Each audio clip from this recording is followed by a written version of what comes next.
Hello, hello, hello, and welcome to another fantastic episode of Anarchy Among Friends Roundtable Discussion.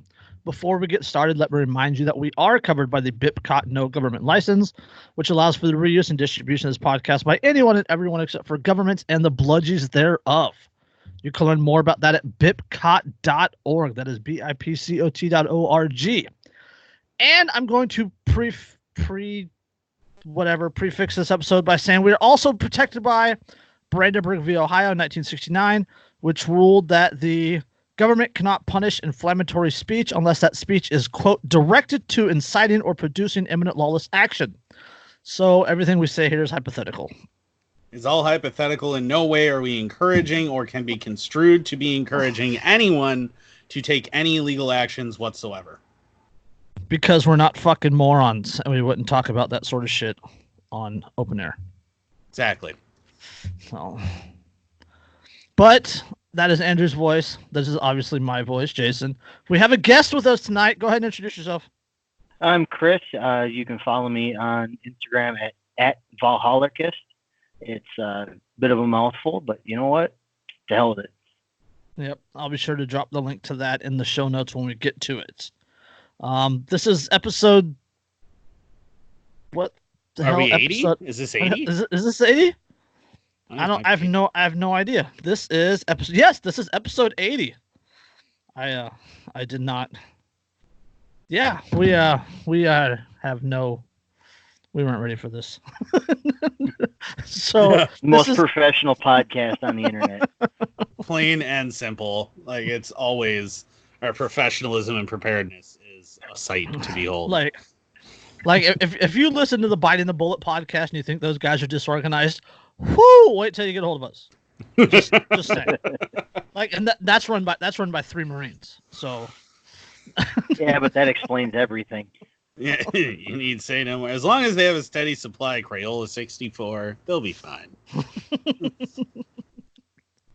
Those guys, like, disorganized. We're even worse than them. But I figure we could just talk a little elephant in the room. We talk a little Virginia, a little Boogaloo, a little rally / begging on Monday, the 20th. The whole lobbying day rally. If it please the crown, might we please maintain our Second Amendment guaranteed right?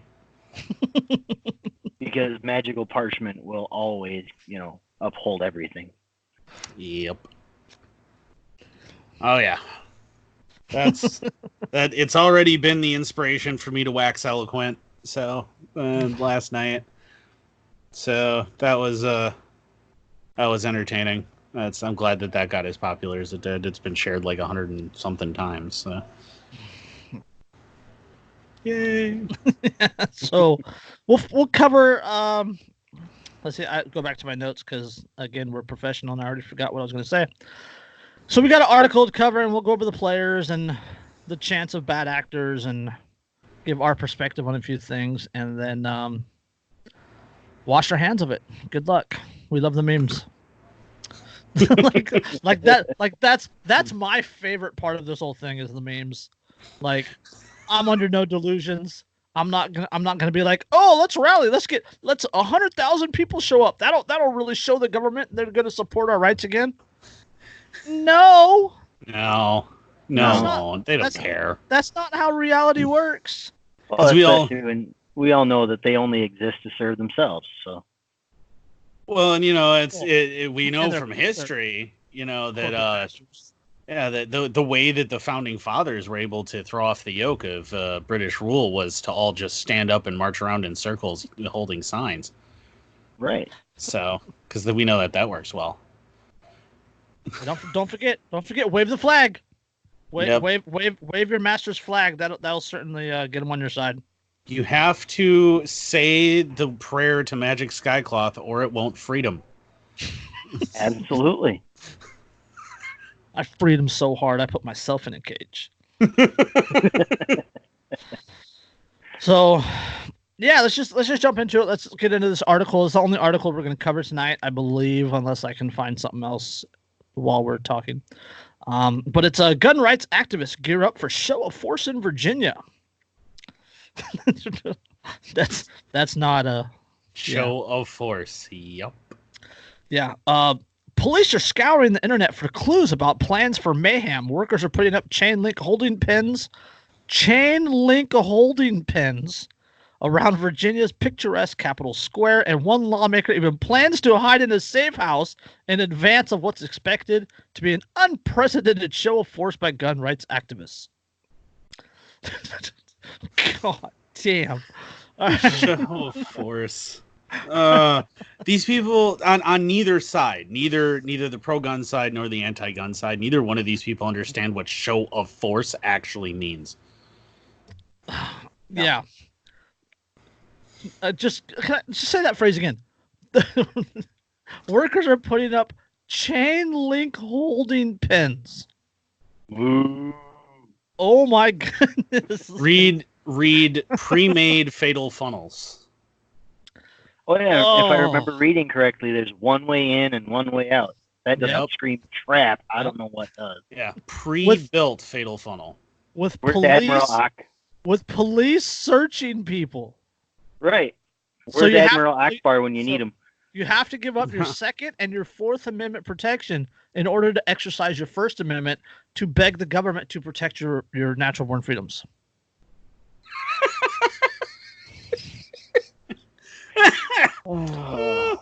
We're so goddamn free. Oh God. Okay. What is provoking their anger in this once reliably conservative state is the new Democratic majority leadership and its plans to enact a slew of gun restrictions.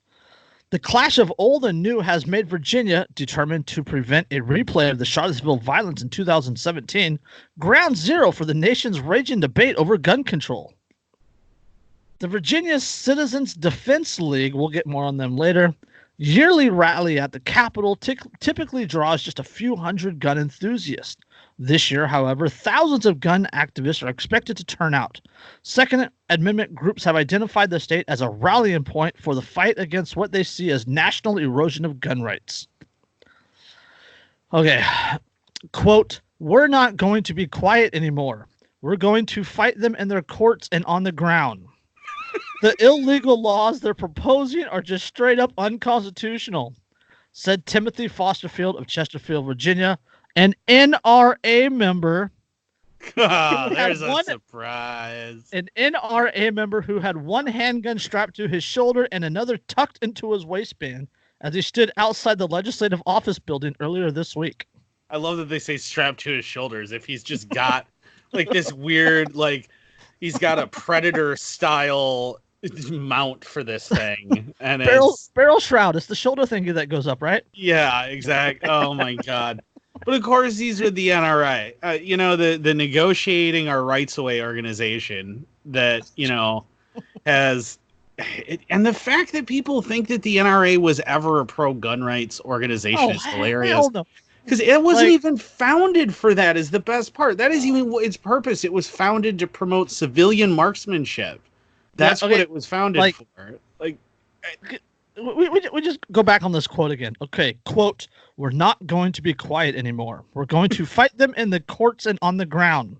The illegal laws they're proposing are just straight up unconstitutional," said an NRA member.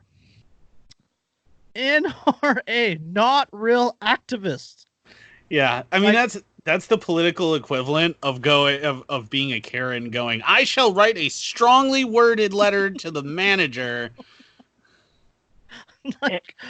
What I find funny about the whole thing is he says they're going to fight them in the courts and on the ground. In the courts and on the ground. What are you going to do on the ground, pray tell? Exactly. What are you going to do in the courts? Well, I mean, on the ground, they're going to go and they're going to stand in front of this building. Say they're 5,000 strong. They're going to stand in front of the building where all these laws are being written. And they're going to willfully let themselves be disarmed while they're standing in front of this building to go, "We demand our rights." What? They're going to be searched and disarmed to walk into a chain link holding pen to tell the legislators that you're not taking our rights. So first of all, the fact that it's a free speech zone, and they are labeling it a free speech zone, if you have to go to a specific place to say things, you no longer have free speech. This is Orwellian level doublespeak at its most abhorrent. Oh, this is the same crap that's been going on college campuses for years, and they're just bringing it to the State House. Yep. Well, and look at who led that charge for that to happen on college campuses. It wasn't the GOP. It wasn't the historical conservatives. It was the Democrats. It was the political left in America that decided to do that. And it really shouldn't shock anybody that the Democrats are in charge of Virginia, considering that historically the Democrats have almost always been in charge of Virginia. Everyone seems to forget that Virginia seceded from the Union at the behest of Democrats. Like, Virginia fought against integration of schools and to maintain Jim Crow at the behest of Democrats. It's a left-wing Democrat state and always has been. Dixiecrats. Look up Dixiecrats. Look up Thorogood and his trying to block the civil rights movements in the 60s. Along with the help of who? Oh, hey, a Democrat presidential hopeful that people may be familiar with. You may know him as Mr. Bad Touch. He fought against integration, and remember that he said that this guy who's currently running for president on the Democrat ticket, like he's running to be the Democratic nominee, said that integration was bad for blacks because he was just trying to keep them safe. Yes, he also helped pioneer the civil asset forfeiture and helped to ramp up the war on drugs. So. Yep. And he also fought against Social Security. So there. All right. Continue back to the article. VCDL President Philip Van Cleve said he's heard from groups across the country that plan to send members to Virginia, including the Nevada-based far-right Oath Keepers, which have promised to organize and train armed posses and militia. Extremist groups have blanketed social media and online forums with the ominous message and hinted at potential violence. The FBI said it arrested 3 men linked to a violent white supremacist group Thursday that were planning to attend the rally in Richmond, according to a law enforcement official who spoke to the Associated Press on the condition of anonymity to discuss an active investigation. You know, and that's the funny thing, too. Like, they immediately said, oh, they're white supremacists. Now, I'm not saying that they're not. All right, because they could be. But what I am saying is the fact that everyone just immediately went, see, these people are all these racists and white supremacists. So, you know, because we all know that the FBI would never lie about someone's motivations or ever lie about, you know, try and pretend that somebody was worse than they actually were. And they would never try and cover up things that they were doing that were untoward. You know, no part of the government would ever lie and say somebody was something they weren't. Oh, no, we all know that the government, especially the FBI, are the bastions of morality and honesty. All right. Democrats have permanently banned guns inside the Capitol, and Governor Ralph Northam declared temporary state of emergency Wednesday that bans all weapons, including guns, from Capitol Square during the rally to prevent, quote, armed militia groups storming our Capitol. So, okay. So, first of all, if this armed militia group is actually hell-bent on igniting a second civil war, you really honestly believe that words on paper are going to magically stop them? Words on paper and chain link fences. That's somehow going to stop them. Yeah, or chain link holding pins, quote unquote. Yeah. Number one. Yeah. And number two, the fact that that's the response. That this entire state almost has said, no, screw you, you're wrong. We don't want anything to do with it. 130 counties and municipalities have declared themselves sanctuary or Second Amendment sanctuaries in response to this. That's all but what, like 10 or 12 or something? It's like 92% of Virginia. Yeah, so it's the vast majority of Virginia counties and sheriffs and everything else. And so your response to all of these people overwhelmingly calling you a tyrant and saying we are not going to comply, your response is, well, I don't want to lose my power by violence, so I'm going to go ahead and just ban all guns and further reinforce how anti-gun I am here. and we're going to enforce this ban with the threat of violence from people with firearms. From the National Guard is what they mentioned, who were traditionally, the militia. The National Guard was threatened by a state senator, not by the governor himself. Because for accuracy's sake, that was threatened by a state senator. Well, that's who threatened it, but logically, who else would they use? If the county sheriffs and local police are all refusing to enforce this, and they're saying, well, we're going to arrest you for not enforcing this, who else do they have left to call them? They have you fucking know that the police are going to enforce this. Oh, I think the local police are. I don't think that most county sheriffs are going to. Most county sheriffs won't, but the cities that depend on funding from the state, and then the state police, they will absolutely enforce it. And just like every other state, every state has their, like Wisconsin has the DCI, Tennessee has their Tennessee Bureau of Investigation. Yeah, it's Virginia Bureau of Investigation too. I think. So I'd imagine, you got to factor them in too. And then there's other law enforcement branches, just like in the federal government, where you've got the FBI, the DEA, all that the alphabet soup. You're going to have the same thing at the state level, where there's, even if they don't call in the National Guard, or if the National Guard gives the middle finger to the governor, they've got the manpower to at least try it. It's not going to turn out well, but they've got the manpower to at least try it. Did you read the head of the National Guard's response to National Guard being called out? Yeah, his non-response response. Yeah, literally the most straight line non-response ever. I mean, if we're ordered to, we're going to have to, but I'm not saying that we are, but used 100 words when you could have just said, I don't know. Yeah, he said, well, you know what, we'll cross that bridge when we come to it, and hopefully it doesn't come to that. Instead, he was like, well, I don't know. I mean, we might. We really shouldn't. But I mean, we should, but we won't. But we might. Like, that was his response. And what?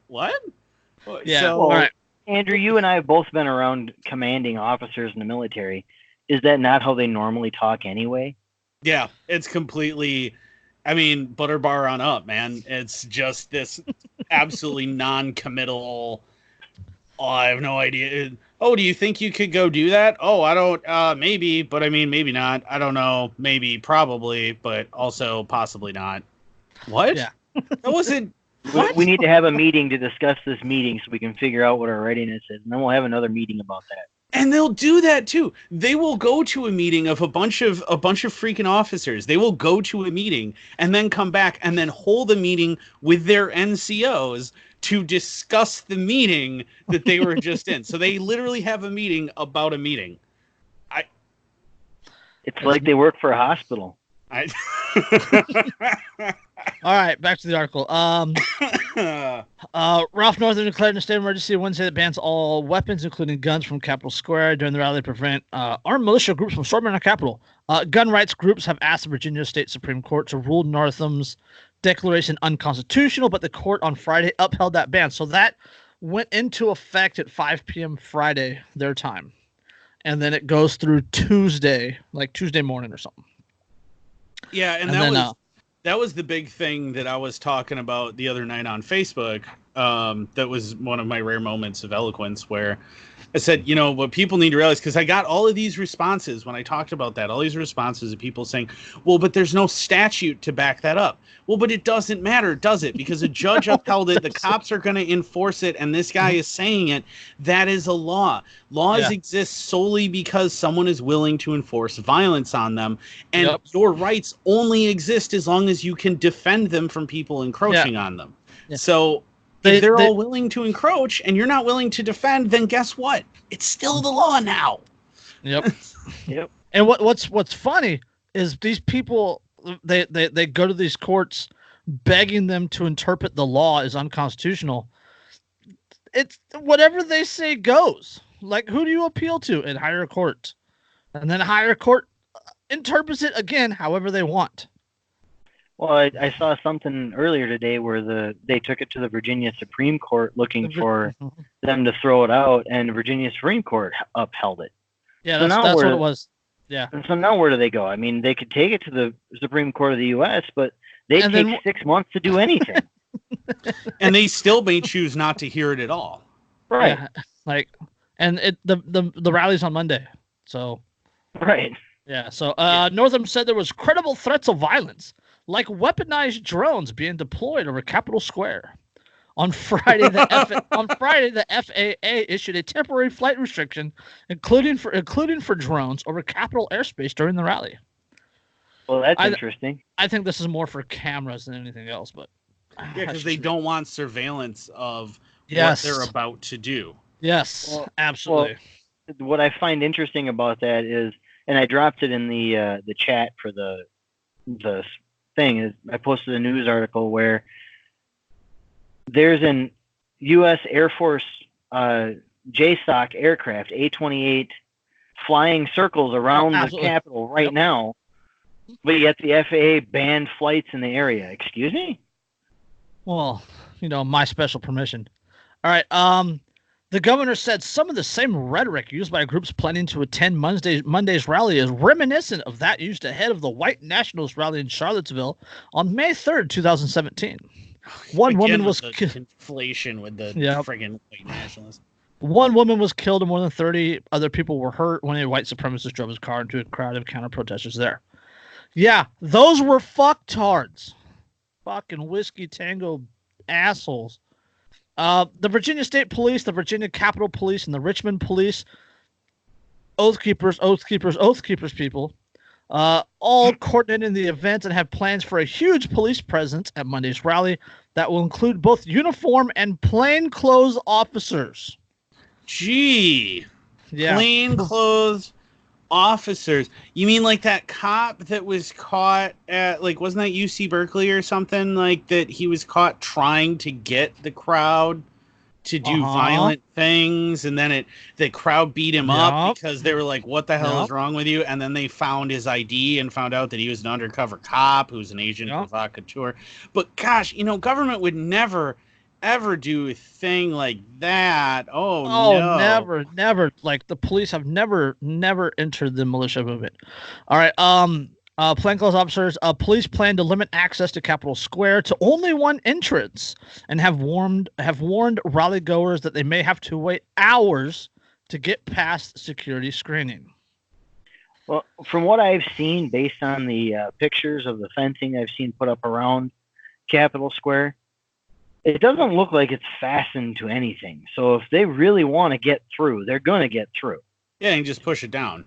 Right. Yeah. Or pick it up and throw it out of the way like the veterans did at the war memorials when Obama put the barricades out. That would be fucking beautiful during the government shutdown. That would be absolutely fucking beautiful. Just on cue. People just took down the fence. Oh, I would love that. Well, and they did Jason, like I was telling you about before the show, like in Beirut this morning, the big protests and stuff and the big clash. If you watched the live stream of that clash between the protesters and the government forces, you saw the protesters were using the barricades that the police had put up as weapons against the police. They did that in Oakland during the Johannes Meserly trial and the aftermath of that. Yep. They used that to keep the police from coming in on them. Yep. Or they'll grab them. What they were doing, they were grabbing, you'd have three people, one person in the center, one on each end, and they'd use it as a bulldozer against the riot police to just shove them back. Yep. Which is fucking beautiful. I still like the mirror technique where you use a mirror to reflect back at them and show them what they look like. Yep. Look at yourself. Look at what you've become. Yep. Okay. Non-essential state staff were told to stay away. I mean, Monday, Martin Luther King Day, it's a state holiday anyway, right? Yep. But non-essential state staff were told to stay away. Delegate Lee Carter, a Democratic socialist, said he's planning to spend Monday at an undisclosed location because of threats he has received. Yes, the Democratic socialist is planning on spending the day at one of his other beach houses. Yeah. Quote, I ain't interested in martyrdom, Carter tweeted. Oh, Come on. Well, First of all, these people I are have way to too digress scared. for a second here. It says non-essential state staff are being told to stay away. Isn't that redundant? Non-essential and state staff. I mean, Well, they're all non-essential. yeah, and Right. if you honestly believed in government, like, why do we have non-essential ones? Like, why do we have superfluous ones? Because by definition, at that point, they're because superfluous. Like, what? right. because we have government officials that are democratic socialists. Yeah, exactly. Yeah. No, we need a delegation to decide what this other delegation should tell this third delegation. Yeah, so that's they what we can need. have a We need meeting. we need a delegation to delegate the other delegations. Yeah. And those okay. sound like the guys from Office Space that says, "I'm the go-between between the customer and the engineer." Yeah, why can't the customers talk to the engineer? Because engineers aren't good with people. Engineers put fucking starters underneath the head of.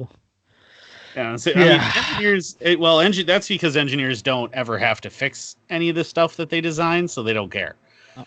But I hope that the engineer that created the North Star motor, I hope he's a sad alcoholic motherfucker. who puts the starter under the intake? You'd be surprised, but there's actually a couple of motors from Germany that are made the same way. Because it's Germany. They also built the freaking. Have you seen the track setup on the side of a Tiger tank? Yes, I have. I mean, why would that surprise you? Oh, you broke that one wheel back there. Well, you're going to have to take these 6 wheels off to get to it, to replace it. They were also the ones that created the lug stud instead of having lug nuts that hold the wheel on. Yeah, just one big. All right. Yeah, because German. But we digress. Yeah. All right. Back to the Delegate Lee Gardner, Democratic Socialist, said he's planning to spend money at undisclosed location because of threats he has received. I ain't interested in martyrdom. That is the most Virginia-y thing to say. I ain't even interested in martyrdom.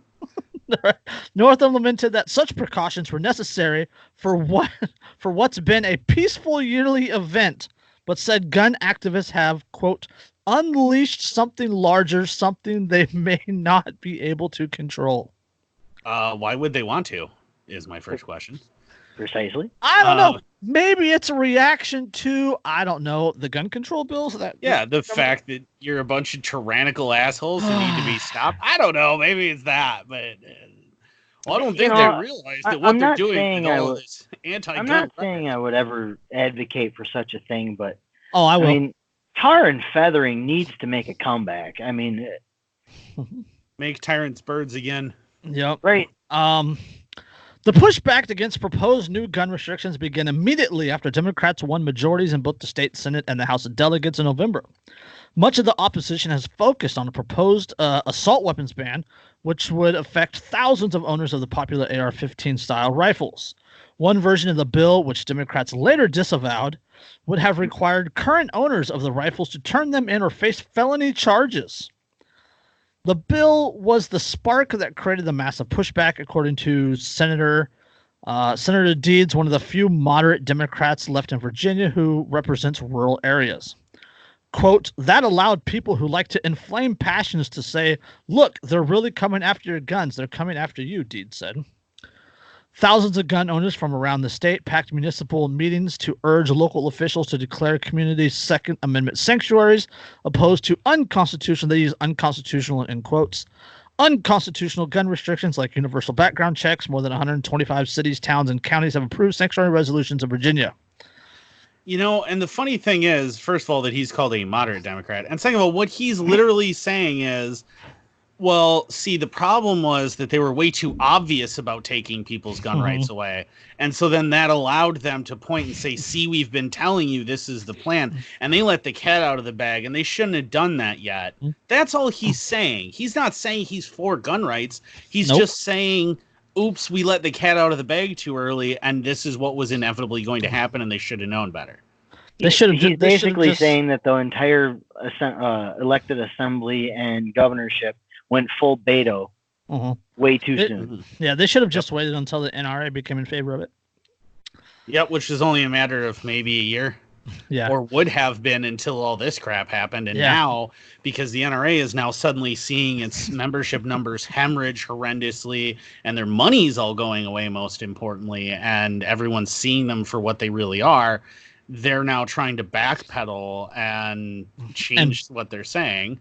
Well, it wasn't that long ago. There was an article that came out, or there was an interview I saw on YouTube where they were talking about how much money that the idiots in the leadership of the NRA, if you want to call them leaders, were hemorrhaging. Like at one point, I think it was Ollie Norris went ahead and dropped something like $24,000 on a dinner party that he had for a bunch of people. Mm-hmm. And this is all money that they were just pissing away that should have gone, or was supposed to have gone, towards their supposed advocacy. But they've just been pissing it away on salaries and bonuses and expenses. And Wayne LaPierre's $15,000 suits. Yeah, those. Yep. Yeah. Gun control advocates, meanwhile, have also been flocking to Richmond to show their support for the proposed legislation. More than 200 volunteers with Moms Demand Action held a rally on January 6th. Gun control became a leading issue in the 2019 Virginia legislative elections after a city employee in Virginia Beach opened fire on co-workers in May, killing 12 and injuring 4 others. Janet Woody, a retired librarian from Richmond and a mom's volunteer, said she believes the proposed package of legislation can help reduce gun violence. Quote, I just feel so angry and helpless because of all these massacres. You can call your legislators or right, but there comes a point when you just have to get out in the street. Sure, Mad Cow. I mean, and the fucking Mad Cows. Fucking Karens. They're just... So you watched 15 minutes of some fucking news bite on CNN while you were in between glasses of Merlot and Valium and decided that you knew what the hell was going on. How about you go ahead and stick to the shit that you know, which is, I can guarantee with most of these moms who demand action is, again, your Merlot, your Vicodin and Valium, and banging the pool boy, all right? Stick to that, and how about you stay the hell away from everybody else's guns? Of course you don't understand why anyone would want any firearms, because you live in a gated community where somebody else carries the firearms, where you pay some security guy to walk around and carry a gun and keep you protected, and you've never even lived within 25 miles of a place with a net average income of under $100,000. So bite me. Pretty much. You know, I would like to interject my own little, personal story about this. I mean, as somebody who lived in a neighborhood who had 7 attempted break-ins in 5 years when I lived there, and I know that that's low compared to some neighborhoods in the country, but we're talking about a city of less than 10,000 people. I'm sorry, I'm not going to give that up, my ability to keep my family safe, when I've got idiots that were trying to break down my freaking door. Well, and it's the most ultimately privileged thing ever. It is the equivalent of saying, let the maid do it. That's what it is. All right. The Virginia Beach massacre, right, which killed 12 people and injured what, like 3 others? The city of Virginia Beach prohibits employees from carrying any weapons while working in or on city property. Did they have signs posted? They really should have had signs posted. It's that would have stopped it for sure. They just had signs. Yeah. The city policy notes the prohibition against possessions of a weapon applies even if a member has a permit to carry a concealed weapon. So this guy, so a guy who has not been denied the right to have firearms because he doesn't have a criminal history, if I remember correctly. So he's not been denied a right to have a firearm, carries a firearm to do an illegal thing in a place where it's already illegal to have a firearm. And your takeaway from that is that I just need more laws and that will help. So, okay, this is a quote Just vote from harder. This is a quote from Kate Nixon, Kate Nixon's attorney. Kate Nixon survived the shooting. For a quote from her attorney says, Kate expressed her husband's concerns about the individual in particular, as well as one other person. In fact, they had a discussion the night before about whether or not she should take her pistol and hide it in her handbag, and decided not to, ultimately because the policy apparently against having any kind of weapons that are concealed in the building. Yeah, I remember that. So she would have been armed if there was not a law restricting her from the ability to protect herself. Yeah, so again, but only hey, the more law-abiding. More laws will stop it. That's the way to do it. Yeah, and again, only the law-abiding are the ones who are denied guns by gun laws, not the people who don't care about the laws. Let's not forget that it's like against the law to fucking shoot people. Yeah, it's like, gosh, maybe we should just ban murder. I feel like that would work. Oh, wait. Exactly. These people are just completely... Because that's the thing is with gun control and the people who support it, they don't understand... Like, they worship the state so hard that they honestly think that if you just put words on paper, that it will somehow help. You just need the right combination of words, as if laws work by magic. And I just had this discussion with somebody the other day where I told them flat out, I was like, if you need laws to be a decent human being, that says a hell of a lot more about you as a person than it does about those of us who are just decent goddamn people.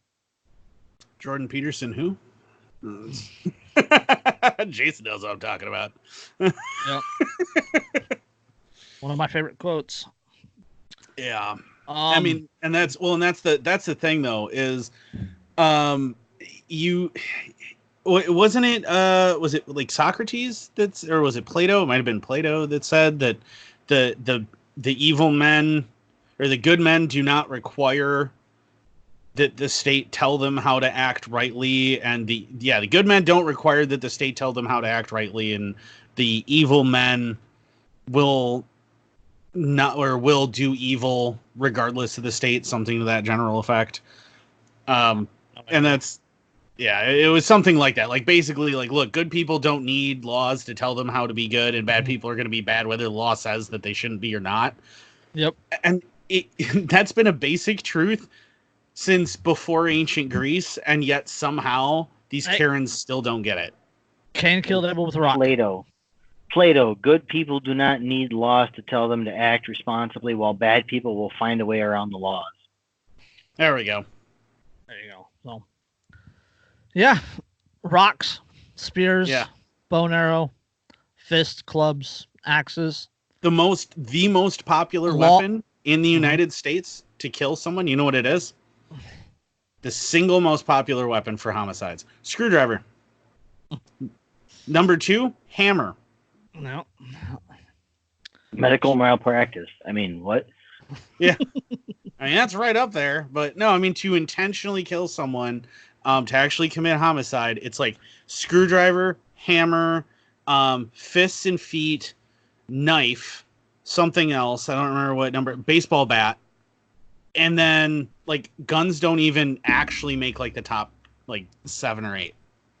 I don't think they're in the top 10, are they? They might be in the... I feel like they might be in the top 10, but they might not. I don't know offhand. But I do remember that the top 5 are all, like, either tools or, like, your hands and feet. Yeah. So, like, what are you hoping to stop here? Look at China and Japan and stuff where they have guns banned already, and then they have these mass knife attacks, or in Great Britain where they have guns banned, and then they have mass knife attacks and truck attacks and things. Yeah, just trucks running down the road, you guys.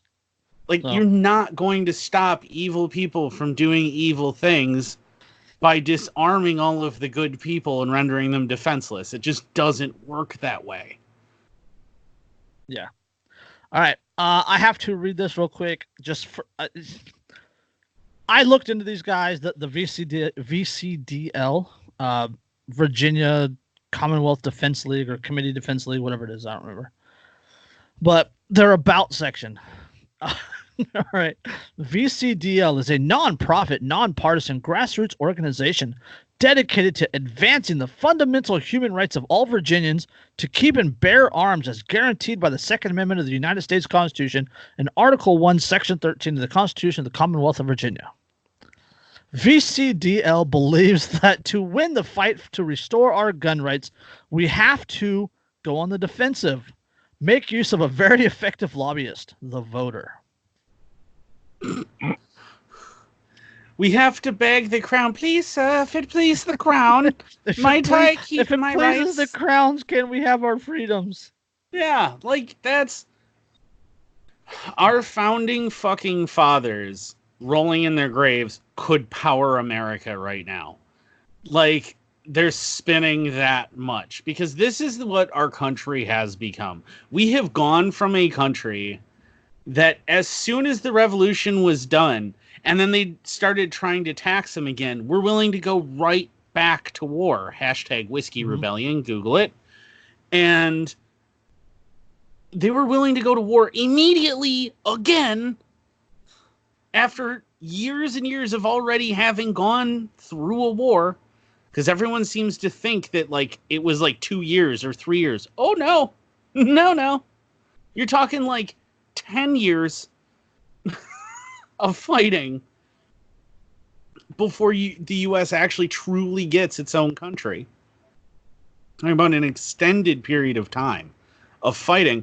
And as soon as that's done, these same men are then taxed after fighting a war over taxes and are willing to go right back to war over it. And now we've become a country that goes, oh, we're going to go ahead and just beg harder.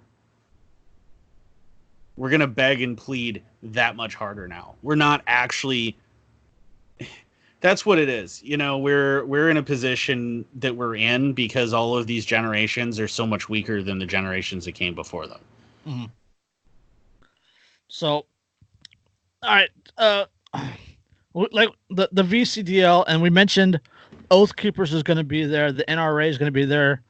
The GOA, Gunners of America, who is literally by far one of the top 2 or 3 that exist. But the loop, or I don't want to say the loop, but the holy shit that's going to happen. Antifa is going to be there. Yep. And surprising, they're going to march with the pro-gun protesters. Yep. That's how bad these laws are. They're going to also help beg the government to protect their freedoms from the government. And Antifa is going to try to be able to defend themselves. Yeah, they're actually, the Antifa is actually going and pointing their efforts in the right direction and fighting actual fascist type people. Mm-hmm. Well, yeah, I saw one interview with somebody who is a member of Seven Hills Antifa, and they were talking about the fact that, you know, that remember that one of the reasons why the Nazis were able to do what they were able to do against so many people was because they disarmed everybody, and a disarmed populace is very easy to herd into extermination camps and things, and that if you want to stand up to them, you need to be able to meet force with force. Yeah, and I was floored. This quote is from Seven Hills. That's the chapter, Seven Hills chapter of Antifa in Virginia. He says, quote, "I think it's pretty important for us to focus on the fact that gun control in America has a legacy of racist enforcement, like taking guns away from black people because black people were perceived as a threat to property and the sanctity of a state." Ronald Reagan in Oakland. Yes, Ronald Reagan. I was absolutely going to bring that up. Yeah, but holy fucking shit! Like, they're making sense. Are we sure they're actually Antifa? Like, yeah. Well, he also they're the only chapter that's actually Antifa across the country. Yeah, well, yeah. Seven Hills is a very unique chapter of Antifa. Like, they're so different than every other chapter I've ever encountered because they are largely kind of rednecks. So he also goes on to say, quote, "I think what's particular about the South is that we have to be a bit more creative and sensitive to people around us instead of fulfilling just some sort of meme of what Antifa is. That's really what we're trying to work against right now, especially by talking to conservatives and showing we aren't just black-clad group of rabble-rousers who are out for attention and have jobs funded by George Soros." Oh. So he gets points. They get points for that one. That was a nice little burn. I mean, I wouldn't say that fighting side by side with them was fighting side by side with a friend, but no, The enemy of my enemy is my friend. no, not even then. Half the people on the pro gun side aren't my friend. That's true. Yeah, I wouldn't call them friends, but I would say that they are, for the time being, allies. Yes. They're useful idiots. Yeah, they're allies. Like, I don't have to like everything about you to join you in a fight against something that's worth fighting against. Like, if I stumbled upon some dude raping a chick and both me and a neo-Nazi wanted to beat the living fuck out of him in tandem, I'm cool with that, right? Like, we'll beat him to death together, but that doesn't mean he's my friend at any point. Like, I still also want to beat him to death. Oh, so absolutely. like there's an article today about I'm not going to go into that. Well, that's discussion for after, but yeah, the fact that Antifa, you mentioned that this chapter, Seven Hills Antifa, is different. Like I couldn't see the UC Berkeley chapter joining up with the Patriots. Oh wait, they beat the shit out of the Patriots. Yeah, exactly. That's the thing. That's what makes Seven Hills different. Is I think they're a lot more committed, like actually committed to their actual mission statement than I think most of the other chapters are. Like they're true anti-fascists. They're not just, oh, I'm a communist who wants attention and give me dats, which is what most absolutely. of Antifa is. And I could see them marching with them and be like pro gun, and then if they see a fucking swastika, they're gonna punch the guy. Like, okay, I don't have a problem with that. I don't have. I got no problems with that. Dude, I'll hold him. I'll punch him for you. Like, that's fine. Because screw you. Like, there are a lot of, but it's a rank of hatred. Like, what I can't stand. Like, government in general is at the top, but like white supremacists and white nationalists, and anti-Semites, they're right up there. So like, I'm cool with also beating the shit out of them. But right behind them comes communists. So I kind of also want to beat the shit out of them. Child abusers, top of the list. Well, I think child abusers kind of like just mixes into all of those categories, because in general, white supremacists and white nationalists are child abusers. Let's be honest. And government points to Andrew. Yeah. Yeah. So like, that's just gonna happen, right? Like, that's points. If you're a white nationalist, you are going to abuse children. You are going to abuse women, and we can just assume that because that's the kind of personality that you have. Clearly, you're just a worthless piece of shit, and this is what you deserve. Yeah. So, and then NRA, like we don't hide what we think of the NRA on the show. Yeah. And oath keepers. I mean, come on now. The oath keepers are too easy. They're such a joke, because what did they swear an oath to? Oh, the Constitution, the same thing that says that these people have power over you, because, oh, well, we put a bunch of words on a piece of paper, as Larkin so famously put it. You know, I asked with that piece of paper. I don't fucking care. Yeah, like, magic parchment. Yeah, if I bust out a freaking napkin and I scribble on it, my next door neighbor needs to give me 15% of his income because I say so. And he says no. Only 15%? Oh my God, you're so nice. I'm extremely generous. Will you be my overlord? Yeah. See, vote for me. I only want to take 15% of everything. That guy wants to take 30% of everything. I only want 15% of everything. Which is funny, because that's exactly that Democrat that we were talking about earlier. That's one of the like middle of the road Democrats. That's exactly what he's saying. Like, those guys want to take your guns completely. I just want, you to basically not be able to have them. Like, that's what he just said. Well, yes. What I find funny is what they call a middle of the road Democrat is so far out of whack, because when you look at the national stage, you got people like Elizabeth Warren, Bernie Sanders, Beto O'Rourke, who have slid the Overton window so far. And that was their job. Right. And I mean, a middle of the road Democrat now is a dyed-in-the-wool socialist from 10 years ago. Oh, can you imagine any of these people surviving during McCarthyism? Oh, hell no. Oh, fuck. they'd all be in prison. Let's be honest. J. Edgar Hoover, speaking of the FBI and why you can't trust them. Toss a rope over Lady Liberty's arm. God. Yeah, it's. Oh man, and where was McCarthy from? Unfortunately, Wisconsin.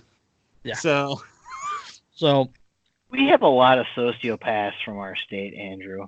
I know that's where California. California. I'm just saying, California. Yeah. See, you have the entire state government full of sociopaths. We have, a lot of people that made national news because they were independent sociopaths who caused a lot of problems. Hey, Ted Kaczynski was educated at UC Berkeley. That's true. Yeah. Well, you want to talk about a sociopath? That's the Unabomber for those listening at home that don't know the name. Yeah, I mean, go look that guy up. His manifesto is fantastic. His way about implementing it was fucking crazy. Kaczynski. How much of a problem do I actually have with what he did? I can't honestly say, but it's. I feel like his methods were a little reckless. All right, that was a little reckless. Less or more reckless than Timothy McVeigh?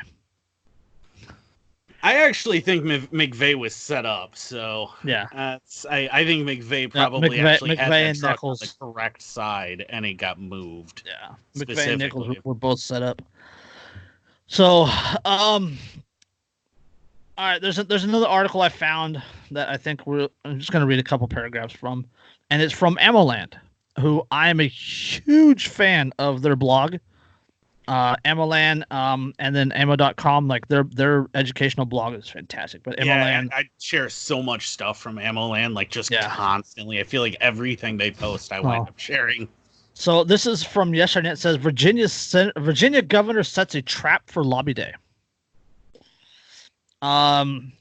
Second Amendment supporters face a daunting challenge at Virginia for lobby day at the Virginia Capitol in Richmond on January 20th. Those who wish to disarm Virginians have created a trap to frame Second Amendment supporters as a violent white supremacist going to Richmond to destroy the duly elected government. Do not take the bait. Armed Virginians have been going to the state capitol in Richmond to lobby to restore Second Amendment rights since 2002. They've been 17 years, you guys. This will be the 18th year they've been begging the government to restore their rights. I don't think it's working. The Virginia Citizens Defense League, VCDL, has been very successful in these efforts. VCDL was instrumental in moving Virginia from a may issue to a shall issue state in 1995.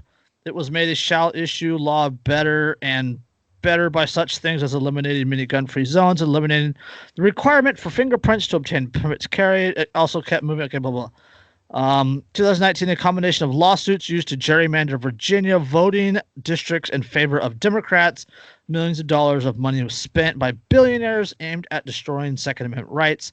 The influx of immigrants to the areas next to the District of Columbia, the successful got out the vote campaign by supporters of communist China for new immigrants and restoration of voting rights, but not the right to bear arms to convince felons, had resulted in the Democrats' takeover of Virginia. Assembly and Senate by Democrats have vowed to impose several restrictions on the exercise of Second Amendment rights. Let's see. Okay, where was the other paragraph? Real quick, this has been going on. This is their 18th consecutive rally. What is that definition of insanity? I feel like it. Yeah. Doing the same thing over and over and expecting different results. I mean, come on. Yeah. It's a trap. Yeah, there you go. Admiral Akbar. Yeah, exactly. And that's all they're doing. They're running in a friggin' hamster wheel and expecting to get somewhere. Yeah. The opposition has the entire legacy media on their side. Northam and his allies control the ground at the Capitol, while many of the Capitol Police who are likely to be sympathetic to their oath keepers in the Constitution. Northam and his allies will have control of the Capitol Police. Northam and allies also control the high ground. It is known that the agent provocateurs. It is known that agent provocateurs have been used by the Democrats to provoke violence to discredit the Trump presidential campaign 2016. It's plausible that similar tactics will be used to provoke Second Amendment supporters in January 20th in Richmond. it's a fucking guarantee. It's absolutely a guarantee that they will be there, and we'll discuss it in a second. Violence by leftists may be excused by the legacy media. Self-defense by Second Amendment supporters will be portrayed as a criminal. Duh. Yeah. Already are. Yeah. This is ground of the opposition's choosing where they have most of the advantages.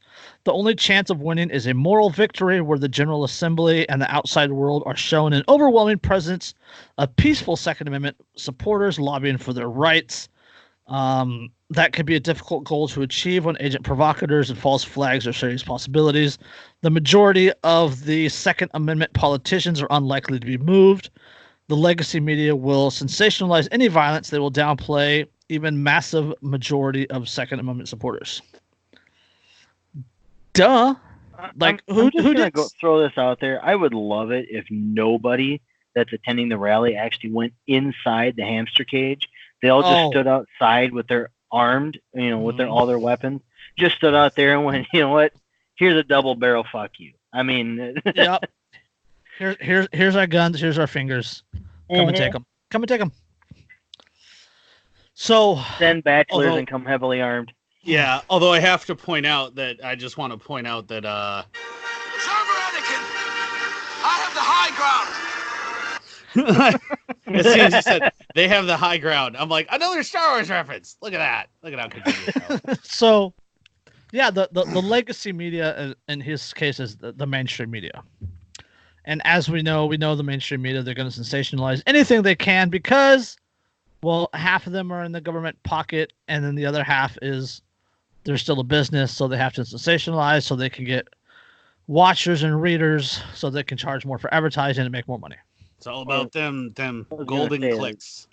Part of that is they're most of them are willfully ignorant too. They just Well, yeah, and and I've already seen. I mean, leading up to this, I've already seen mass media refer to the legislation as they referred to the pro-gun ralliers as extremists and referred to the legislation as mild gun control or Overton windows.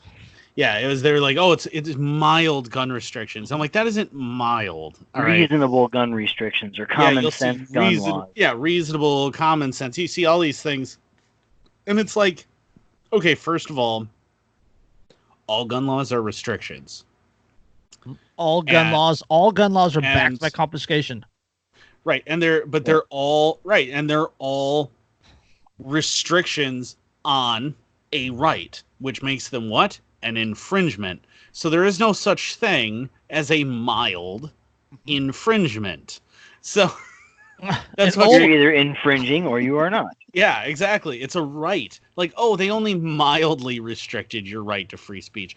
Oh, they only mildly restricted your right to freedom of the press. Oh, they only mildly restricted your right to freedom of religion. Like, no, there is no mild restriction on a right. Like, somehow they either did or they didn't. Yeah, somehow the Second Amendment is like this, like negotiating, sliding scale, apparently, in these people's minds, despite the fact that it says shall not be infringed. Like the other ones, all of the other amendments say things like, Congress will make no law, or the Congress will not do this, Congress won't do this. The only one that just flat out says absolutely not is the Second Amendment. Yeah. That's it. See, like, you really want to see someone's head blow up? Tell them that without the Second Amendment, you would still have the freedom and the right to own literally anything you want. Well, yeah. I posted something to that effect earlier today, and I had somebody message me. They didn't even know this person. They just sent me a random message because a friend of mine shared it. And they're like, this is absolutely wrong. You have to have the Constitution and the government in order to guarantee your rights. And I'm like, no, you have no clue who you're talking to, do you? No, you don't need the Constitution to tell you jack shit. You have those rights. That's why they're rights. You say something like that and the feds are like, so you want felons to have firearms also? Yes. Sure. Shut up, Yeah. Boomer. Oh yeah, I asked Right. I asked some FUD the other day. I'm like, okay, let me ask you something. Do you think that if I write too many bad checks, I don't deserve, like let's say 20 years from now I turn my life around, I still don't deserve to be able to protect my family because I wrote all those bad checks 20 years ago? Well, no. Okay, so you don't think I deserve you don't think that? Okay, but if that's a felony, so I can't. And what you're saying by saying the felons shouldn't get to have guns is that I serve a life sentence of not being able to protect myself or my family. Well, if that's the case about writing the bad checks, then isn't every member of Congress and every member of the government on that list? Because they've been doing nothing but writing rubber checks for what, 200 years? Yeah, pretty much. $1 trillion a year deficit. Yeah. We're what, after Trump now, we're at what, 20 something trillion? We're at 23? 23, I think. 23, 24, somewhere in there. Yeah, so we're trillions of dollars in debt. Like, yeah, at that point, over 100% GDP. Yeah, so if Congress were treated the same way that the average citizen was. 23 trillion, 194 billion, 536 million. For now, for the next hour. It goes up by like $100,000 a minute. So, faster than that. Good Lord. Let's see. Okay, right now, 1, 2, 3, 1,000. They piss away probably six about times. $100,000 in about 5 seconds. Jesus Christ. Yeah. They piss away more than I make in a year in what, half a second?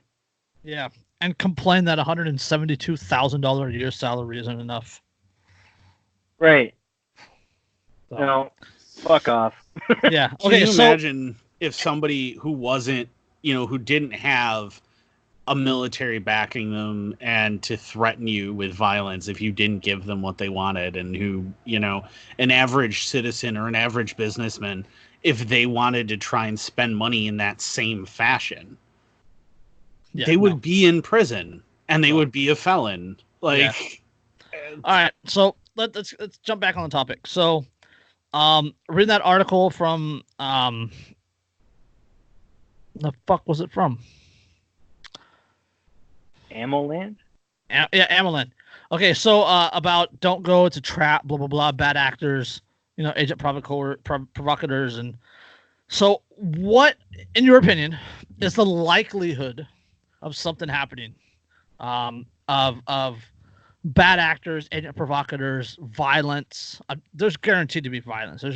I guarantee there's going to be agent provocateurs. There's the police said there's going to be plainclothes police in the crowd, and given the history that we know, so we'll combine these last 2 points on the notes. Given the likelihood of that sort of stuff happening, and the unicorn land that you were forced to be there, how would you go about it? And do first off, do you see these things happening? And if you were forced to be in Virginia for this rally, how would you go about it? I think that the likelihood is incredibly, incredibly high that it's going to happen. Give me odds. Give me a percentage. I'm gonna say there is I would, if I were a betting man, I would put, I wouldn't even give it as long of odds as 10-1. I'm gonna give it a 5-1, 3-1. It's incredibly likely. I'm gonna say it's a 100% chance that they're going to try something, but whether or not they actually start something, I'm gonna give like a 3-1 odd. However, I also would not care if I were there, because here's the thing is, if you're there and you're going, you should be going to start something. Mm-hmm. You should be going to make sure that you exercise what the Second Amendment was written for, that you do what the Founding Fathers would have wanted you to do, that you do what you have a right to do, which according to the Declaration of fucking Independence, what you have a right to do, which is to stop a tyrannical government, throw that yoke off, and reset. You have the right to do that, and you should be going there to do that, which means that if these Asian provocateurs show up and start something, keep that fucking snowball rolling down the hill, man. Go, all right, you wanted this? Cool. Let's roll with that, and then push harder. And then let it backfire, let it blow up in their face, and you just keep pushing. That being said, if I were there, I also wouldn't be in their little pre-made kill zones either. That's a terrible idea. Like, you are setting yourself up to be slaughtered. Don't do that. Show up, stay outside of that. If you're all armed and you're standing outside of their little special places, you go, no, we're going to demonstrate here. What exactly are they going to do about it?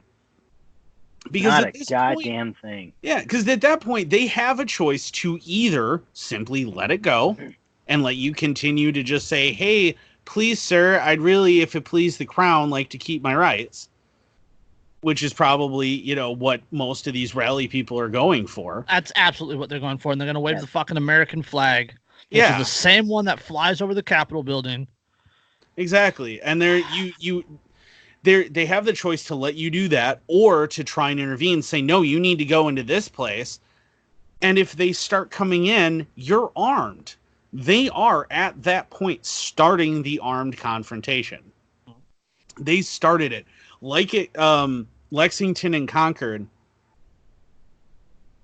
we didn't come here for a fight, but if they mean to have one, let it start here. So let it start there. I didn't come here wanting to actually have to start fighting and start a shooting war, but if they're going to try and disarm us all, well, now it's time for us to put our money where our mouth is on the Second Amendment and use it for what it's made for. Yeah. Because, well, if you're not willing to do that, if you are not willing to use it for what it was designed for, when push has finally absolutely indisputably come to shove, what are you protesting for? Why do you even want Second Amendment rights at that point? At that point, you might as well just turn your shit in and bend down and lick the boot on your way through the security checkpoint. Exactly, because you clearly don't have the balls to keep the right. So you've given it up already at that point. You've already sold your soul. Are you going to the rally, or if you were forced to go to the rally, would you go full battle rattle or would you go gray man? I'm probably showing up with a vest on, but I'm also probably putting it underneath a suit because I want to be fully prepared, especially in that looking at it tactically from a tactical perspective. And from a strategic perspective, you don't want them knowing that you came ready. Oh yeah, the surveillance state will be fucking on point. There will be so many cameras centered on that holding pin, the kill zone, and the surrounding areas. Like there are literally going to be hundreds of cameras in government hands, and that's not including the civilian hands, the media's hands. And remember, every cell phone that even your supporters are holding up is a government camera, right, at the flick of a switch. That's a government camera now. So don't think that those cameras are on your side. So at that point, if you're wearing full battle rattle, you are the guy that sniper has his crosshair on the whole time. You are the one that they're staring at. Whereas if you're showing up in a suit, even if you're armed just like everybody else in the open, because you're not exactly going to hide an AR-15 when you're wearing a business suit. If you're doing that, I mean, you're not any more of a target than everybody around you. There's a company that makes. It's like it looks like a tennis racket bag, and you can fit a collapsed or a folding stock in there. I mean, if you could fit a rifle. There's an Israeli company out there that makes a suit jacket that's level 3A armor too. So, well, but it's soft. It's soft. That still fucking hurts. I mean, it's still gonna hurt like hell. But even with hard armor, I can tell you with 100% certainty, even with hard armor, getting shot hurts. However, 1,000 foot-pounds of force on a tiny little little dot, it fucking hurts. know, It's still To gonna be fair, hurt. the only thing I can compare to that is I've had a 9mm pass through my leg. Didn't hit any bones or nothing, just meat all the way through and through. And that was not an enjoyable experience, but I didn't require hospital attention for it. So Yeah, I mean, flesh wounds you can deal with. 'Tis but a flesh wound. Stupid bastard. Your arm's tis off. but No, a it isn't. scratch. 'Tis but a scratch. Your arm's off. No, it isn't. Look. 'Tis but a I'm flesh sorry, but I want somebody to show up to this rally dressed like John Cleese as the French guy standing on the battlements, going, "I fought in your general direction." Silly English kniggets and Monsieur Arthur King, who has a brain of a duck, So Your mother was a hamster and your father smelled of elderberries. Yeah, and but I mean, if you show up and you can be a gray man, you can be as unidentifiable as possible and still carry as much ammunition and weaponry and things as you think you need. That's the best way to go in there. That's the way I'm going in there. I'm certainly not going in there on my own either, and I certainly don't want all of a team, and I would want to take a team. I don't want that entire team near me. Nope. I don't want the entire team near me, and I don't want the entire team like in the pen or outside the pen. Like if I have a team, they're going to be near me. We're going to have comms or we're going to have hand signals, and yeah. I mean, honestly, if it's me, I'm going to be, like you guys said, with a team, everybody's going to have incognito body armor of some kind, like Andrew said, with a suit where you can hide a lot of shit underneath your sport coat. Probably something, probably a handgun that's fairly high capacity or fairly, has a large number of rounds in the magazine. The one Andrew and I have talked about, like no TP9 1911. No. I really want a handgun to protect myself, but I really hope it jams at a really critical time. So I think I'm going to carry 19. But I mean, something Andrew and I have talked about this before with the Canic TP9 SFX. It's a 20-round magazine. Richmond, Virginia on Monday is supposed to be a high of 38 degrees. Oh gosh, so I guess that means that I can wear a trench coat. Trench coat, heavy Carhartt jacket. You can hide a lot. You can hide a lot of shit in a Carhartt jacket. You can, but I was going to say a trench coat with a 10.5-inch barrel on a 300 blackout pistol. You could fit that under a trench coat real nice and easy on a single point sling, and nobody'd know the fucking difference. Yep, nobody'd have any idea it was there. You can do your marching. The other important thing is because it's cold. Oh gosh, I need to cover my face. Yep. Because it's so cold, and I don't want to risk getting frostbite. Doesn't look suspicious anymore.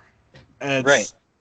It's whereas it does if it's sunny and 75. That's going to look a little suspicious. You're pretty clearly trying to conceal your identity, but in cold weather, that's not suspicious anymore. Yeah, now all of a sudden, that's not so suspicious anymore. It makes perfect sense that you would wear something like that because, of course, you do because your face is cold. And that's not going to be something that people question anymore. And it does open up a lot more possibilities. But I think the problem is that you have so many of these people like, we want to go and, in there with the, full tactical gear so that they know we mean business. Well, they already know you mean business if you're showing up there armed. All right. They're aware that you're meaning business. You don't need to advertise yourself as a target, and there is nothing appreciably improved in your tactical situation whatsoever by wearing that other crap. You don't need to wear an ops core on your frickin' head with NVGs. All right. No. This is going to be the middle of the day. And if you get shot in the head with an ops core with a rifle from a sniper, guess what? The ops core doesn't fucking stop it. So there's the other aspect of it. We came peacefully, like the quote. We came peacefully this time. Yeah. You've come peacefully since 2012. Yeah, exactly. It's time to stop coming peacefully. It's time to show up. You've come peacefully since 2012. Like, your rally is an adult. It can be drafted I thought it was 2002. 2002. Your rally is an adult. It can be drafted and sent to war. Yeah, it's been 18 years that you've been coming peacefully. How about after and they 18 still years, submitted all these bills? Yeah, and they don't care because they know that you don't have any fucking balls. There are no balls behind your threats. They don't believe that you actually will do what you say you're going to do if we come out and decide we're going to try to take your stuff. Well, guess what? Now is the time to either put up or shut up. Because if you don't put up, guess what's going to happen? They're going to come and they're going to try to take it. Right. Exactly. And the thing is most of these guys that are state-worshipping fucking sycophants are still worshipping the same cops that are going to come and take it. The VCDL, the GOA, the NRA, they're all the Oath Keepers, all these patriot groups. They're all bootlickers, guys. All of them. The GOA I give a little bit more leniency to, just because I've worked with some of their guys directly. The FPC will tell it how it is. I've worked with the FPC too, but I mean, I've worked with GOA. I've actually talked to a couple of their guys, and to be perfectly honest, there really are a no compromise group of guys compared to the NRA. Of course, everybody's a no compromise. I was going to say the NRA. I was just getting ready to clarify that statement, but I mean, the GOA, they really are. I mean, they're not FPC. I'll say that point blank. But I mean, they're not. Even the FPC, as much as I have respect for them for what they do and what they believe, even then, they still beg the government. Right. They're still trying to work within the system, and it's not working. Well, and it's not working, but you'll also notice the credit to the FPC, and not just because I'm a grassroots member of theirs either, but the FPC tries to work within the law, trying to convince the government to not force us into what increasingly is seeming inevitable, and try and tell them, like, hey, you need to stop this, because if you don't, and they've had posts where they've straight up said, like, look, it's getting to this point where we're not even going to have to try anymore, and it's just going to happen. Like, we've been trying to tell you guys, don't do this, and you're going to make us do it, and I have to go through a background check to legally purchase ammunition in California. So I'm just saying. They're not. Terrorists hate us for our freedoms. Just so you know, Jason, if you get into reloading, you don't have to go through a background check to buy components. If you know the black market, you don't have to go through legal means either. That's true. Exactly. You know, I don't imagine there's a background check requirement written into that law for gifts, is there? Of ammunition? No. Hey, Andrew, the VGS bulk ammo sale is a couple months away. Oh, I know. I got to set some money aside for that. I bought, 1,000 rounds of 300 Blackout last time for like $180. It was beautiful. Damn. Yeah. Oh, yeah. Their bulk ammo sale is phenomenal. The first year I went down there, I bought 1,000 rounds of 5.56. I mean, granted, it was Brown Bear, but it was 1,000 rounds of 5.56. I think I paid $122 for it. Yeah, it is a pretty glorious sale. I friggin' love VGS.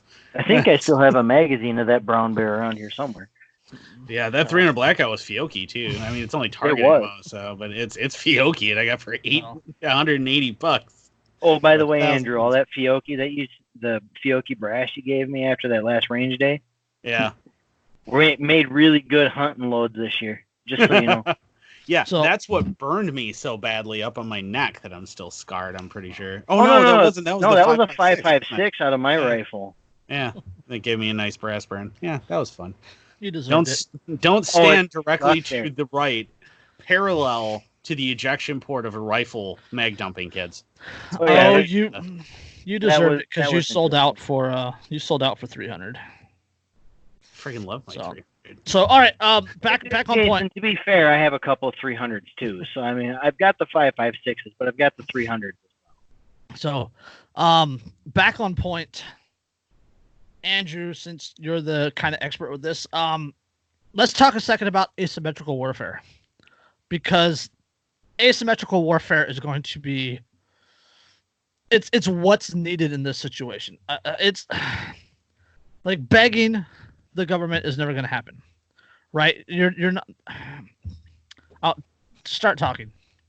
Let's talk guerrilla warfare. Guerrilla warfare. Yes. let's talk about that. Hold on, one more quick second before we go. Let me define it.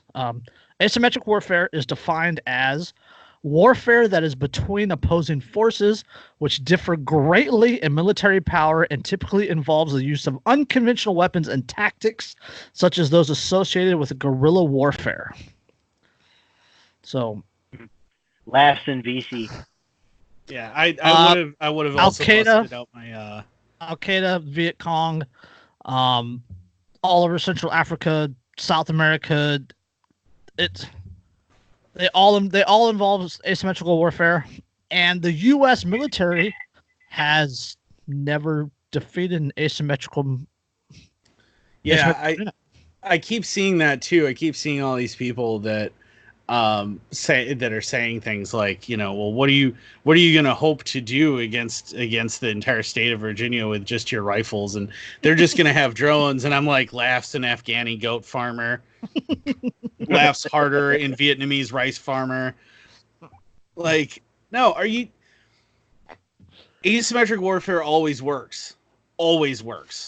Like, it has a 100% success rate. It's wonderful. And especially when that asymmetric warfare is properly armed. I mean, the Soviets in Afghanistan in the late 70s into the 80s, look at what happened there, where you had the Mujahideen and other guerrilla elements fighting against the Soviet. I don't want to call it an invasion because it's a little more complex than that, but really fun topic. If you don't know much about it, I've studied a ton out of it because it was really interesting. But haven't you set foot on the country or no? Well, yeah.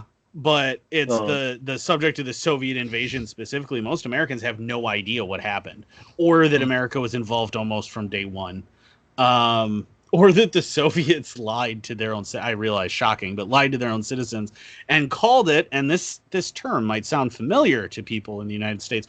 Called it a limited action with no combat boots on the ground. Gosh, where have I heard that before? God, that sounds familiar. What the Iraq? Yeah, exactly. What the Vietnam? I mean, and it was a Soviet Vietnam too, but that's why though is it's a Soviet Vietnam, and then Vietnam is America's Vietnam. And why is that the case? Well, because it was asymmetric warfare versus an overwhelming force. You can't meet a big army head on because you'll lose. Plain and simple, you'll lose. You don't have tanks. You don't have attack aircraft. You don't have probably large scale artillery. You don't have the numbers, so you can't meet them head on. But you don't need to. That's the beauty of asymmetric warfare. It's something that they teach at the JFK Special Warfare School, which is one of the. I'm disappointed I can't find my challenge coin that I got from the commanding general there for excellence. Go me. When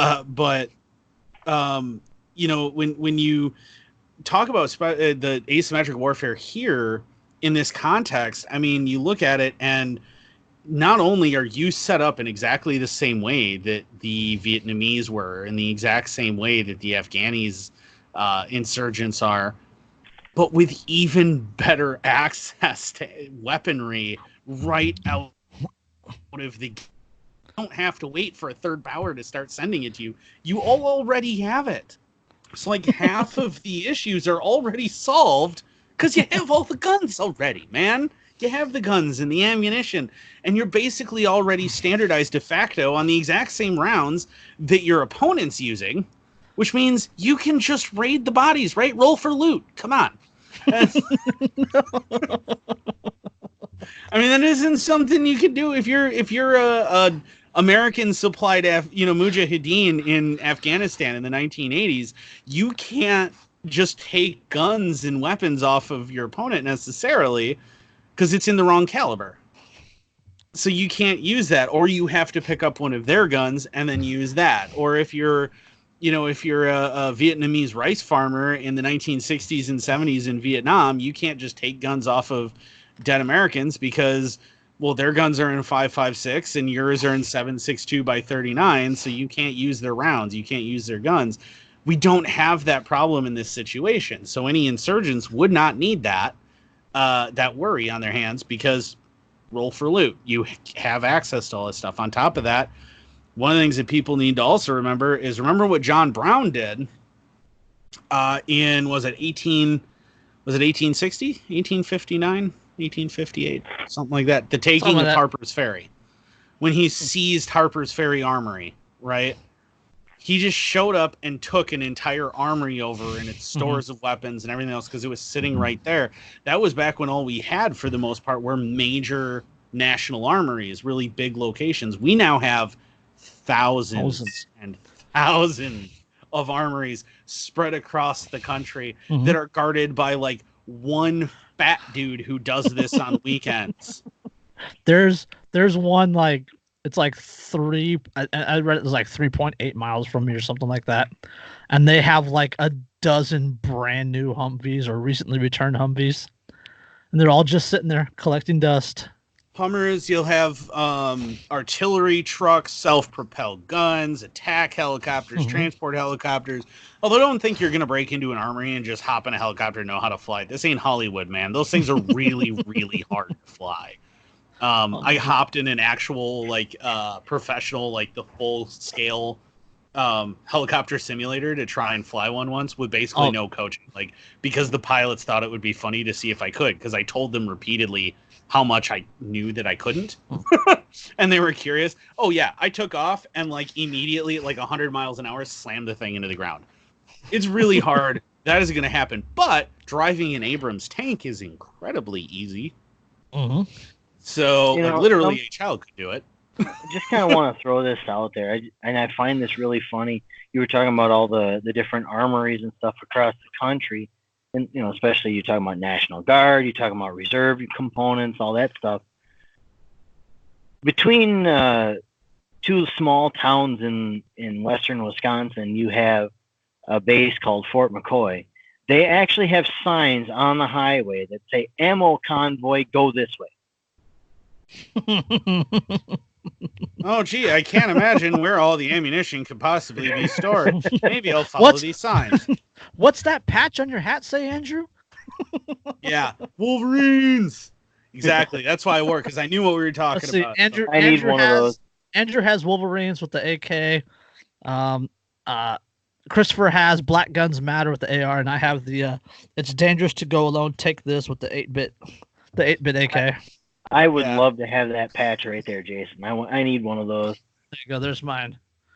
Dangerous to Go. Yeah, I got mine here. And there's the Black Guns Matter, which matches my T-shirt because I have a Black Rifles Matter T-shirt on. But yeah, and then my this isn't the one I was looking for. When I turned my camera off there for a little bit, I took off to go find a good one, and I was looking for my one that says "Send bachelors and come heavily armed." But here you go. This is Armed Evolution. Yeah, that's the one that I sent to you a while back, where I was like, I found it on eBay, and I'm like, dude, look at it. I was cheap on eBay too here. Boogaloo, that looks kind of like the meme I made a while back that said the same thing. And there's the come and find it. Yep, I have come and take it. The digital. It's a digital file. I have one on the way that says "Can't Stop the Signal." My absolute favorite. For Christmas this year, my son got a hat, got a notch hat like this so he could wear patches to school. The one he wears to school every day is the one. It's a PVC one that says "Black Rifles Matter," just like Andrew's shirt. I love that patch. I have seen it all over the place. I need to pick one up. Yeah, multi-cam Rebel Scum with the Millennium Falcon. That's the one. That's the one I usually have on the hat.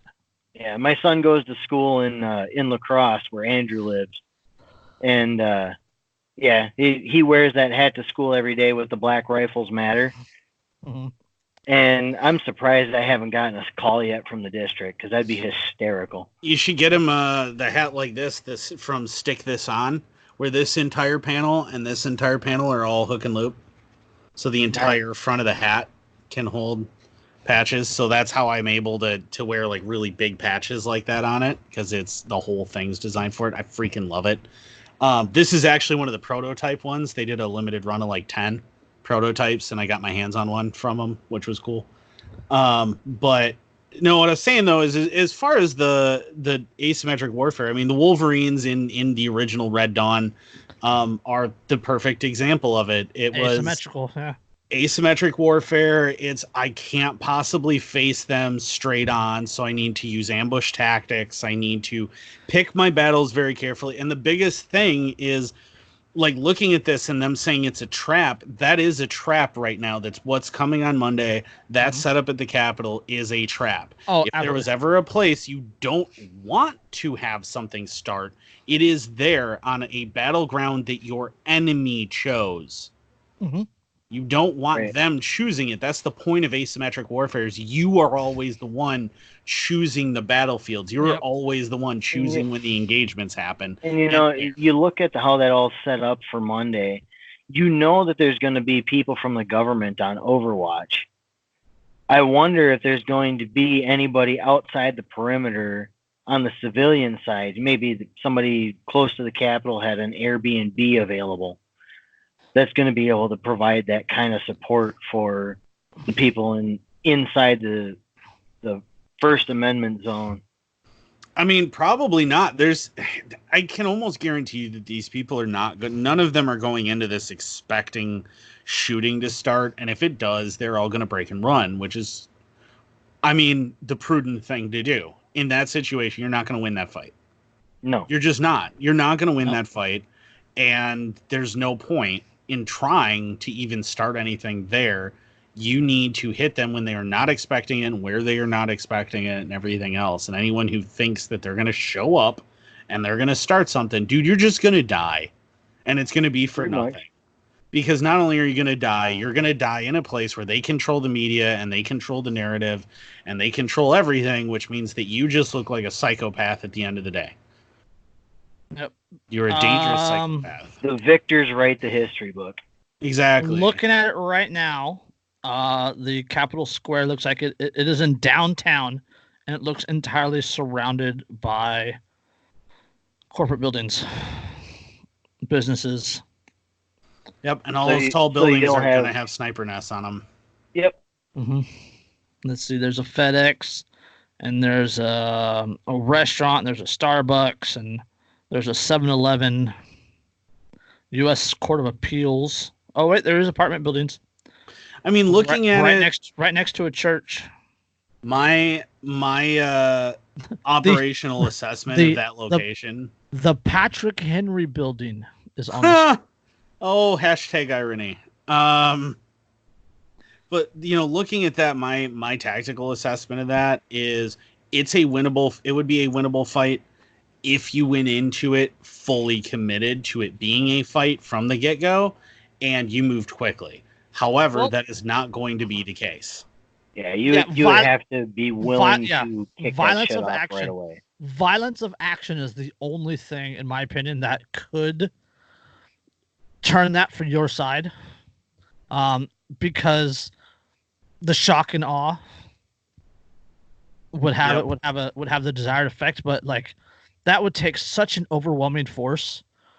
Well, I mean, one of the things that you have to do is you'd have to send guys up basically every elevator on every building surrounding Capitol Square to take out those nests before you could even think about making a move on the Capitol itself. Exactly. If I was planning that out, I would run teams up, take them out, place my own snipers there, do that as quietly as I possibly could, and then move 3-man teams going upstairs. Yeah, move quickly, move decisively, move my way through, take the barricades down, move straight into the Capitol, do not stop, take my targets that I'm after, make that all happen as quickly as possible. Yeah, the governor's mansion is on the other side of the square.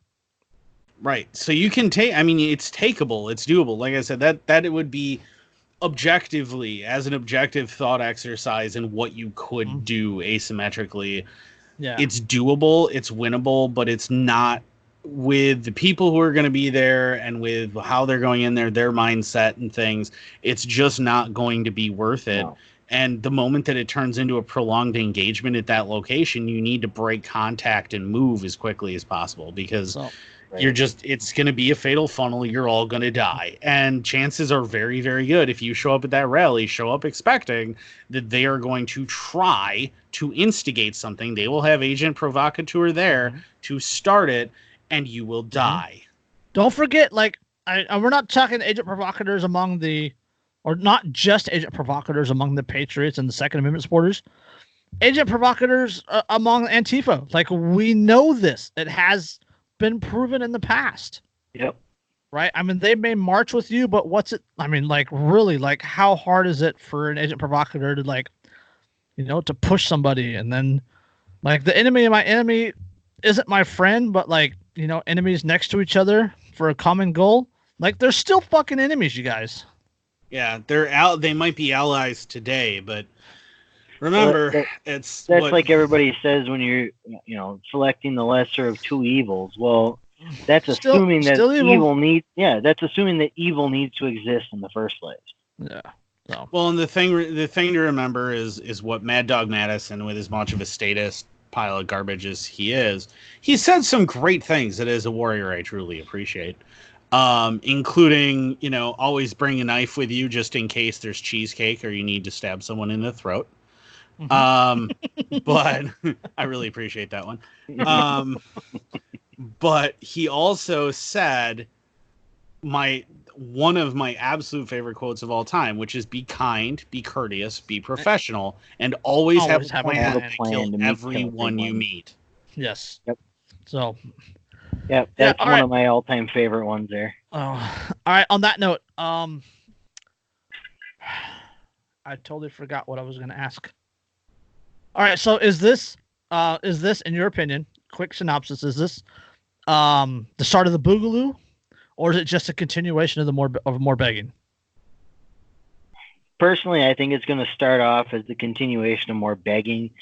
If you see enough actors, you know, bad actors inside the crowd that cause enough of a ruckus, you could see maybe a minor skirmish of Boogaloo break out, but I don't think it'll be anything prolonged. I'm looking at... Yeah. I think it'll turn into a media fiasco where a bad actor starts something stupid, and then a fight breaks out. When the fight breaks out, then they pin it on all of the Second Amendment supporters as a way to justify their bullshit. Yep. Being a student of history, I see this as the lead up to the Boston Massacre. Oh, the water is simmering.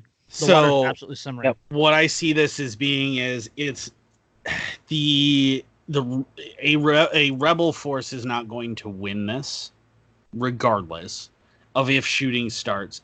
I see it as the last gasping hurrah of trying to find a peaceful resolution, and that the next step, inevitably, regardless of its outcome, will be Boogaloo. But what I suspect is that what will happen is a bunch of people are going to die. It's going to be a big shooting. It's going to turn into a fucking slaughterfest. And it will depend on the people who are pro-gun to control that narrative the way the Patriots controlled the narrative of the Boston Massacre. Because you can't tell me that if you actually study the Boston Massacre, that they didn't deserve to get fired on, because we all know that if you actually analyze what happened, that was a justified engagement by the British. It simply was a justified engagement. However, regardless, the Patriots controlled the narrative and turned it into a rallying cry. So what needs to happen is if that happens, you need to do the same thing, turn it into a rallying cry and say, look at what they were willing to do. Well, piggybacking on that, just throw a point out there.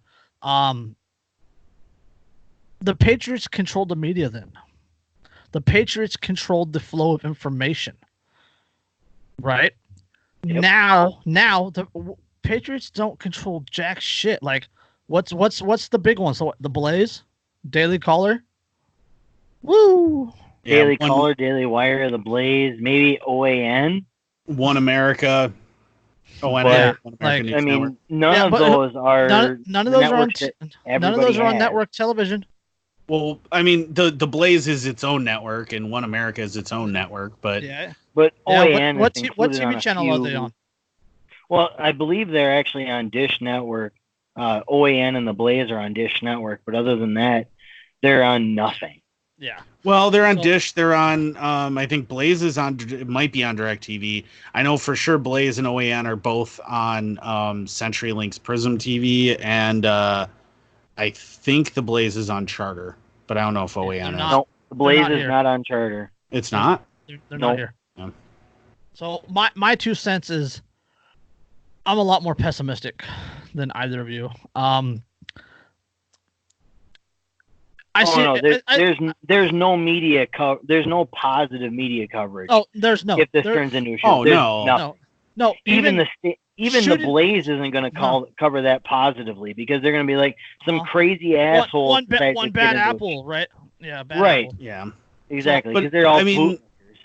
Yeah, but I mean, don't construe that as me be thinking that that it's the mass media is going to do that. What I'm saying is, strategically, that is what the people who are pro gun need to do. Like, we need to be planning to do that and to start hitting. Like, look, meme people with the meme lords, we managed to keep the Epstein story alive to the point where it wound up on national television, right? We managed to do that. We did And that. now there's actually proof out there that like his eyes were bloodshot, like he was being strangled. Yeah, it's now been it's been on national news that there's proof based on the autopsy that he didn't kill him. So, We kept that alive. If we have that kind of power, mhm. use it. Be planning. Start creating memes now with shit that you already got. Have a catalog. Oh, absolutely. Be ready to start throwing it all out there starting halfway through the day Monday. Absolutely. The narrative is already written. Yep. Right. I don't want the stories aren't necessarily written, but the narrative is already written. The narrative is already out there. The mainstream media, regardless, Fox, CNN, NBC, ASB, whatever, they will not put this in a positive light. Period. It will not happen. Fox News may have a little kick on it, right? I mean, they may lean left at like 15 degrees, where everybody else is leaning left at 90 degrees. Well, Fox News is still left, case, you guys. The only person in Fox News that I could see putting any kind of a positive spin on this, What, Judge Knapp? No, not even Judge Knapp. And it's the most unlikely of people because I hate him so much. He's such an idiot. Is Tucker. Tucker Carlson. What I see though is like the random guest on Fox News who's on Fox Business far more often, the beloved libertarian, whose name I'm spacing on completely now suddenly because Kennedy. No. Oh God. Why can I not remember his name? He's got his own show and crap too that he does stuff. That's not Austin Peterson, is it? No. God, no. No. Oh God, no. I've seen some of his morning shows. I laughed my ass off. Either way. So no, but anyway, there's oh God. Yeah, I can't. Anyway, there's one guy on there who I could maybe see. Back to point, right? You see like one guy that might put this in a positive light. So as I said, the narrative's already written. So it's really up to the Second Amendment supporters, the quote unquote patriots and whatnot, to play damage control at this point. Regardless of what happens, they're going to be painted in a negative light. Period. Yep. In the mainstream media, the more violence that happens, the worse they're going to be perceived. The worse they're going to be painted. Oh, so beyond the shadow of a doubt. What I hope happens is not a single fucking one of them enters that cage. Stand outside of the cage, full battle rattle, magazines in your rifles, sitting on your chest, hands off. Wave your little flags, hold your little signs. Do not disarm. Do not go into that cage. Do not let yourself be provoked into action. And then if something happens, fucking squash it. That's my major issue is they're not going to squash it. If something happens, it becomes great man boogeyman fallacy in action, and everybody picks sides. If something happens, they need to squash it, whether it's in the cage or outside of the cage. It needs to be squashed right away, separated. Don't give them any more ammunition than they already have. With that being said, I picture a clusterfuck. There's so many conflated egos, so many people that have different desires and different wants, and everybody involved here is trying to control you. Yes. The pro Second Amendment, Antifa, the gun control supporters, the government, the police, the state police, the sheriff's deputies, they're all trying to control you. All these people are fighting to have their views forced on everyone else. Right? There's no freedom to be had here. This rally is you're begging those that control you right now to be friendly to you. This is not a freedom rally. It is what it says. It is a lobbying rally. Yep. That's what they're doing. They're lobbying the government. They're begging the government, please protect my rights. And it's not going to happen. But like Andrew said, this has to be a last gasp type of peaceful rally. I mean, here we're assembling in peace this time, but if you keep this up, they have for the last 18 times. I understand that, but I mean, nothing has gotten to this point. I mean, nothing that has happened over the last 18 years has been this stupid, this belligerent on the part of the state of Virginia. On the state of Virginia, no, but we did have for 10 years a federal assault weapons ban. Absolutely. We had federal magazine capacity limits. Yeah, and look at all the garbage that came out of that and came from that, and we're still dealing with the consequences of the stupidity of that. And actually, I have it was my mom's, my mom, full disclosure, my mom was a sheriff's deputy in a local county. I actually have, or my sister has, her service weapon, Glock 23, 40 caliber. Oh, God. I know it. 40 slow and weak. Right. 10mm with its balls cut off. But printed right on the bottom of the magazine, just above the base plate on the mag, it says, for government and law enforcement use only. Yep. But you repeat it. I have the Glock 17 mags for years. The 17 round Glock 17 mags said the same thing. Yeah, for the 9mm. When they were the double stack instead of the single stack. Yeah, and that's I've seen them. I've actually held those magazines in my hand. They make me crack up every time I see them. Mm-hmm. Dag. But I mean,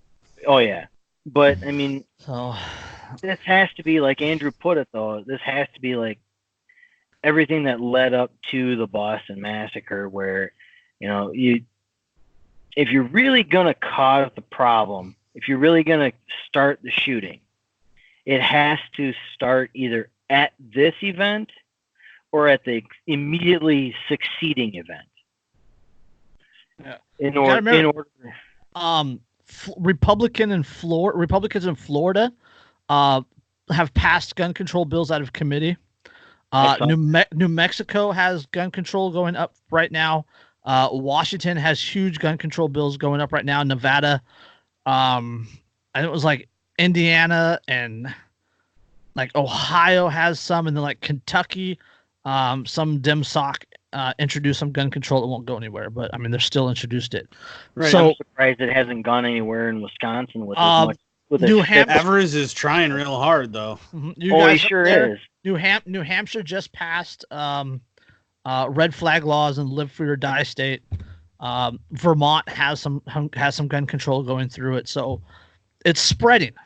It's absolutely spreading. The extreme violence, whatever protection, Red flag. Red flag protections. They're tip of the iceberg. Tip of the iceberg. Well, and that's exactly what I'm gun saying. Control is across the country is turning into the flu. I mean, it's just spreading like wildfire. And the thing is this is the tipping point, right? We are unfortunately living in the time when we are at the precipice where it is time to decide. All of these people, all of these fair weather friends of the Second Amendment need to decide already. Yep. Do you use it for what it was intended for, which is what you've been harping about for decades? That's what it's for. Do you actually put your money where your mouth is? Or do you lay down your arms, tuck your tail between your legs, and prove... lick the boot and prove that you are not the man that you have claimed that you are. That you are not the pro-Second Amendment person that you claim that you are. That you are not the person with the spirit of 1776 that you claim that you are. Mm-hmm. You got to pick one way or the other. Yep. Do you want to follow? I have a perfect example of this. I have a friend that lives here, even here in Wisconsin, where he and his wife got into a verbal disagreement. She moved out, and when she moved out, she went to the judge and said, he's dangerous, he's got guns, blah, blah, blah, blah, blah. And he's one of those, when I've talked to him at work, he's been, over my dead body, blah, blah. You can have him for my cold, dead fingers. All the taglines of these idiots. And when the cops showed up to take his guns before he could defend himself, because this is actually a state or a law in the state of Wisconsin where if somebody files an injunction against you based on perceived threat directly, so, wayward spouse, what have you, they can come and take your weapons because you're perceived as a dangerous person. They showed up at his door and he goes, "Oh, okay, well, here they are." It's like, what happened to the cold dead hand, dude? It's like, dude, you just rolled over and handed it. So, what the hell's wrong with you? Exactly. And collectively, that is this time. We are at that, that precipice. That is the cliff. Yawning before you is a chasm of tyranny and sheephood. And you can choose to let us fall, or you can make your stand and die on this hill. So I'm gonna close it out with this quote, and then I'll close it out, I guess. But these are the times that try men's souls. The summer soldier, the sun-signed patriot, will, in the crisis, shrink from the service of their country, but he that stands by it now deserves the love and thanks of the men and women. Tyranny, like hell, is not easily conquered, yet we have this consolation within us, that the harder the conflict, the more glorious the triumph.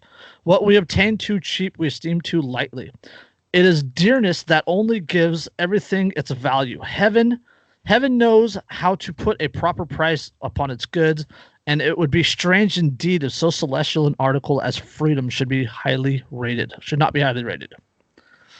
That is Thomas Paine's The Crisis, or from Thomas Paine's The Crisis. So, on that note, you guys got anything else you want to spit out real quick? No, knowing that that's Thomas Paine doesn't surprise me much. I recognize the quote. If you haven't read Common Sense, the collected works Common Sense, and most importantly, actually I would say out of that, is actually the introduction to the collected works, because some of the things that he says in his introduction to the collected works are absolutely amazing, including that, it's too often by things being wrong and us just putting up with them, it gives the appearance of them being right. Things like that. Definitely read Paine. Sadly, he's like the one founding father who died completely alone. No one attended his funeral. No one liked him because he was kind of an anarchist. So he, unlike the rest of them, he was like, why are we founding a new government to replace the old one? Well, I'm pretty sure, wasn't he the one that said, let's shrug off the mantle of the king and replace him with nothing? Yeah, I think that might have been him. That was probably him. Yeah. So if you haven't read Pain, read Pain, kids. Thomas Paine. Yeah. All right. You got anything, Kristofer? Not offhand. I mean, all I can say is everybody who may watch this, who's headed to the rally on Monday, don't be stupid. You know, if somebody's trying to provoke you to cause a problem, either stand your ground and try not to engage. Yep. Pick your battles. Pick your battles and force them to make the first move. So force them to engage you directly, because if they engage you directly, I mean, at that point in time, there's going to be so many cameras on you. Oh yeah. If you force them to engage you directly, they are going to thousands and thousands of cameras. Right. Yep. And if you force them to engage you directly before you decide to do anything, then we can control the narrative on it. There's the evidence there that we were not the instigators. Yep. So don't remember the words of Lexington and Concord. Yeah. Right. So don't fold yourself in half just because there's some state-sponsored lunatic. Stand your ground verbally. Do no harm. Take no shit. Yep. Exactly. So don't be afraid to protect yourself, but at the same time, don't engage some loudmouth moron who's just trying to goad you in order to make you look bad. So, yeah, and then quick reminder again, we are protected by Brandenburg v. Ohio 1969, which ruled that the court held that the government cannot punish inflammatory speech unless that speech is, quote, directed to inciting or producing imminent lawless action, and is likely to incite or produce such action. So everything we said here is entirely hypothetical and is our own opinion. So suck it, bludgies. On that note, this has been episode 80, and we'll catch you next time. Peace. Peace. Yep.